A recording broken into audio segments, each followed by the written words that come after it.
Rana jewellers, খাঁটি সোনার সঠিক দাম। মৌসুমী, বাগডাঙ্গা বাজার, হাই স্কুলের পাশে। ফোন নম্বর 9609196868। আর জুয়েলার্স, রূপ থাকলে ধরে দেয়, না থাকলে গড়ে দেয়।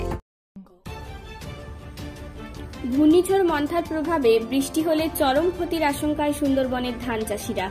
বঙ্গোপসাগরে তৈরি হওয়া ঘূর্ণিঝড় মন্থার প্রভাবে সরাসরি বাংলাতেও না পড়লেও উপকূলীয় জেলাগুলিতে দমকা হাওয়া ও বৃষ্টিপাত হওয়ার সম্ভাবনা রয়েছে। এই পরিস্থিতিতে চিন্তায় উপকূলীয় এলাকার ধান চাষিরা, কারণ এই সময় ধানের ফুল ও শীষ এসে গেছে।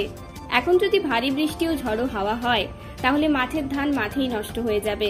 আর তাই সেই নিয়েই চিন্তায় সুন্দরবনের উপকূলীয় এলাকার ধান চাষিরা। এ বিষয়ে কাকদ্বীপের এক ধান চাষি তাপস সিংহ জানান, এই সময় ধান পাকার সময় হয়ে গেছে। এই সময় ঝড় বৃষ্টি হলে ধান পচে যাবে, বিঘার পর বিঘা ধান মাঠেই পড়ে থাকবে। সমস্ত চাষিরা চিন্তায় রয়েছে, দেখা যাক কি হয়। ঝড় আর জল হলে সমস্ত ক্ষতির আশা ধান আর কি পড়ে গেলে সব নষ্ট হয়ে যাবে। ধান আর থাকবে জল হলে ধান ডুবে যাবে। এখন ধানের মাথা ভারী হয়ে গেছে, জল হলেই মাটিতে শুয়ে পড়বে, সেগুলো ধান নষ্ট হয়ে যাবে। কিছু সবই ক্ষতি, ধান না বেরোলে একটা, ধান বেরিয়ে গেছে মানে সবই ক্ষতি।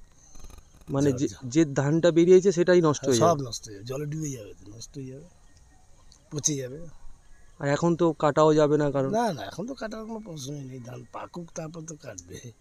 ধান যদি পড়ে গিয়ে জলে ডুবে গেল আর কি হবে? আলবাদ দেওয়ার কাজ হচ্ছে কি, আলবাদ আছে, সব কিছু হবে না তাদের।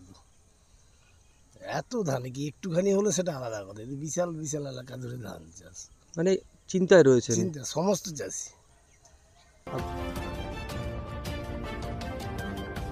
কাকদ্বীপ থেকে রবীন্দ্রনাথ মণ্ডলের রিপোর্ট, প্রান্তিক বাংলা।